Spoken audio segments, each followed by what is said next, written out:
Oke, teman-teman, update dan sekaligus sharing ya. Jadi di SRAM itu sekarang ada dua tipe kaliper atau dua tipe bleed system. Nah, yang tipe pertama adalah bleeding edge, yang tipe yang kedua adalah non bleeding edge. Bedanya sudah pasti dari konstruksi kalipernya ya. Yang kedua, bedanya adalah cara bleednya. Kalau yang tipe bleeding edge itu suntik dan tariknya dari shifter. Ini salah satu contohnya adalah SRAM Rival ya. Dan berikutnya adalah SRAM Force. Jadi SRAM Force dan SRAM Rival itu cara bleednya push dan pull dari shifter. Jadi nggak pernah push dan pull dari kaliper ya. Di dokumentasinya SRAM udah clear. Di sana juga disebutkan kenapa tidak boleh push dan pull dari kaliper ya.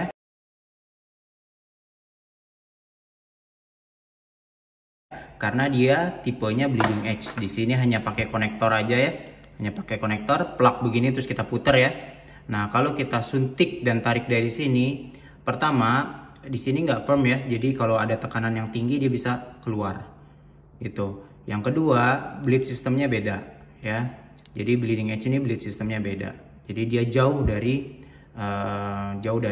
kabel atau brake hose. Nanti kita bahas lebih lanjut terkait perbedaan di konstruksi kalipernya. Jadi yang di kaliper hanya idle saja. Jadi hanya idle aja. Jadi dia otomatis naik turun nanti lever dari syringe-nya. Gitu ya. Itu perbedaan pertama. Perbedaan kedua baru kita bahas tentang konstruksi dari kalipernya. Nah, ini ada 3 varian ya dari SRAM. Ada SRAM Force ya, lalu ada SRAM Rival dan SRAM Red. Jadi untuk membedakan tipe bleeding edge dan non bleeding edge, kita bisa lihat dari konstruksi kalipernya. Konstruksinya seperti apa sih yang bleeding edge dulu ya? Yang bleeding edge itu konstruksinya seperti ini. Kita balik. Oke. Kalau teman-teman lihat, ini adalah bleed portnya ya. Jadi tempat masuk si alat suntikannya. Nah, kalau teman-teman lihat, bleed portnya ini jauh dari brake hose ya. Jadi jauh dari flange nutnya, ini flange nutnya ya, flange nutnya brake hose. Nah, flange nutnya ini jauh dari bleeding portnya. Nah, kita lihat ya, jauh dari bleeding port.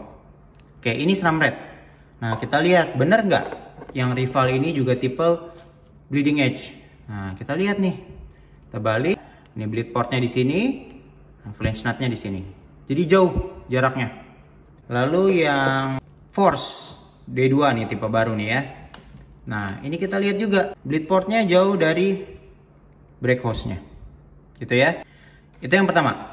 Yang kedua, tipe yang bleeding edge ini ada 2. Nah, kalau teman-teman perhatiin ya, untuk SRAM Force, ini SRAM Force dan SRAM Red, ini dia pakai sistem adapter.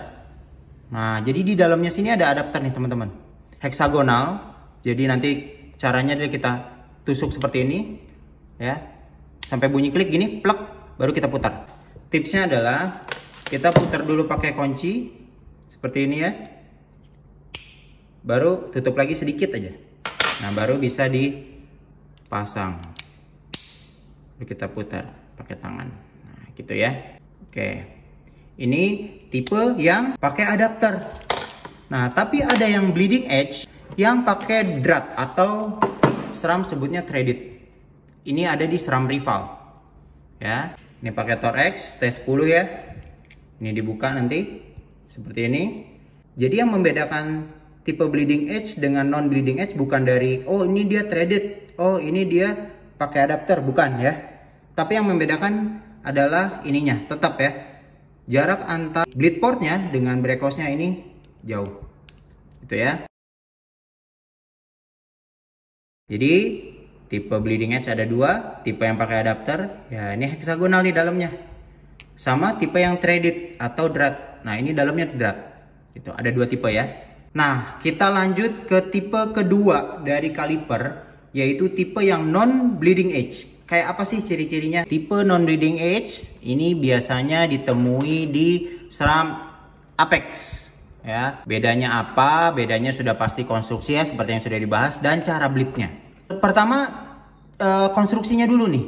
Nah, perbedaannya apa sama yang tipe yang bleeding edge? Ini SRAM Red bleeding edge, ini non bleeding edge Apex. Perbedaan dasarnya apa? kalau kita lihat tadi tipe yang bleeding edge itu bleed portnya jauh dari brake hose-nya. Ya. Kalau tipe yang non bleeding edge itu ada dua, ya. Pertama ciri-cirinya adalah dia bleed portnya di antara dua baut kaliper, ya. Jadi di bleed portnya itu di tengah-tengah, pas di tengah-tengah dua baut ini. Dan dia lebih dekat ke brake hose. Nah, ada juga yang tipe non bleeding edge, bleed portnya ada di sini, ya. Dekat sekali dengan brake hose-nya. Nah, ini juga udah dekat dengan brake hose-nya, ya. Jadi bleed portnya itu lurus ke area olive-nya, gitu. Ini yang non bleeding edge, ya. Jadi dia lurus nih ke area olive dan ke brake hose. Nah, ini lurus di sini, lurus sini. Dia agak belok sedikit dulu, baru ke sini, baru ke brake hose. Ini non bleeding edge, ini bleeding edge. Jadi itu perbedaannya. Nah, kalau yang tipe non bleeding edge, ya, ini ada step by step untuk ngebleednya. Jadi dia tidak disuntik dari atas dan tidak dipul dari atas, tapi dia disuntik dan pulnya dari kaliper untuk tipe yang non bleeding edge. Dan yang tipe non bleeding edge itu cuma satu jenis, cuma threaded doang. Jadi cuma pakai drat. Oke, cara ngebleednya kita pakai dua syringe yang tipenya drat, ya. Kita buka. Nah, ini kan tipenya drat, jadi capnya harus dibuka dulu. Lalu ini kita drat alatnya. Alatnya kita drat. Nah, sebelum kita bleed, pastiin levernya ini kita setel dulu. Oke, jadi kita harus atur garis lurus shifter yang ini, ya. Garis lurusnya kita atur begini, ya, pakai alat lain. Lalu kita cek apakah ujung shifternya ke garis lurusnya yang tadi itu 9 cm atau 90 mili. Ini 10 mili atau 10 cm. Jadi kita harus bikin dia 9 cm seperti ini. Berarti levernya harus diturunin sedikit. Ini kita turunin seperti ini sampai 9 cm. Ini lawan arah jarum jam, ya.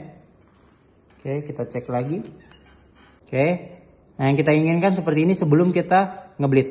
Kita atur levernya dulu untuk apa? Untuk ngebuka posisi piston di dalam shifternya. Nah, ini harus di angka 9 cm. Seperti ini. Oke, kalau sudah kita atur posisi levernya, ini kita buka telang syringe-nya. Oke. Kalau udah, kita akan push ke atas. Ya. Kita akan lihat minyak atau gelembung, ya, ke atas. Oke. Sampai di sini setengah. Ya. Sampai yang di bawah setengah. Dan yang di atas agak penuh, gitu, ya. Jadi yang tadinya 1/4 jadi 3/4. Kalau udah, kita akan pressurize dari bawah. Jadi ada mekanisme yang namanya pressurize. Caranya gimana? Levernya kita tekan. Oke. Penuh seperti ini. Kalau misalkan ada wrap, kita wrap di sini. Atau minta bantuan teman atau mekanik lain, ya, untuk nahan dulu. Lalu di bawah kita lakuin yang namanya pressurize, ya, untuk ngekompres udara yang ada di dalam kaliper. Oke, caranya gimana?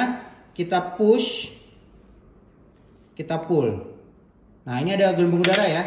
Kita push lagi, kita pull lagi.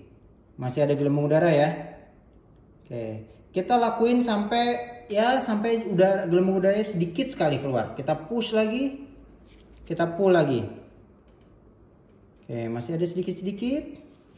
Kita push lagi, kita pull lagi. Pushnya pelan-pelan aja, nggak perlu terlalu keras, gitu, ya. Karena posisi yang di sini kan masih di rem nih, istilahnya masih di lock, ya. Jadi jangan terlalu keras, nanti reservoirnya bisa bocor, gitu, ya. Nah, ini udah mulai sedikit nih. Kita push, kita pull lagi. Oke, udah mulai sedikit. Kita push lagi, kita pull lagi.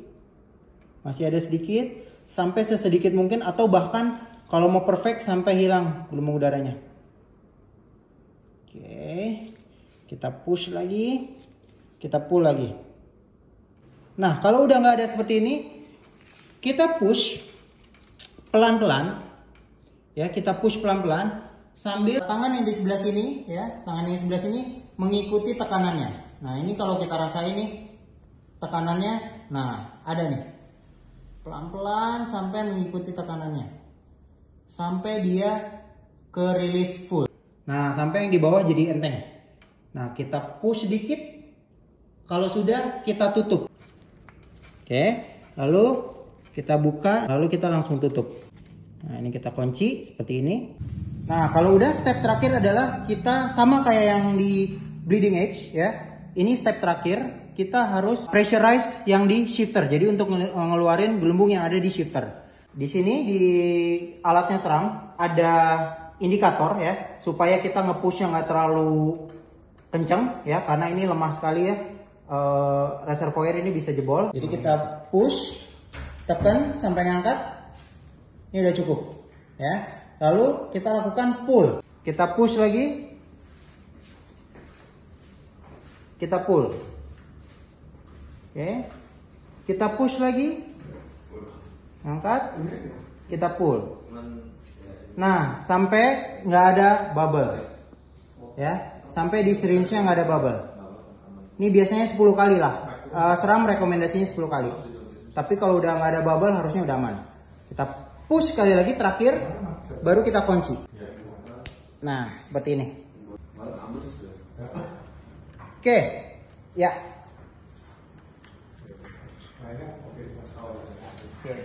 Oke, jangan lupa dibersihin. Ya, pakai air biasa juga boleh, pakai alkohol juga boleh. Nah, kita pengen sepadat ini. Ya, ini pakai bleed block. Kalau pakai bleed block tuh di atas 2 jari. Sepadat ini. Nah, ini udah aman. Oke. Nah, begitu cara ngebleed yang tipe non bleeding edge.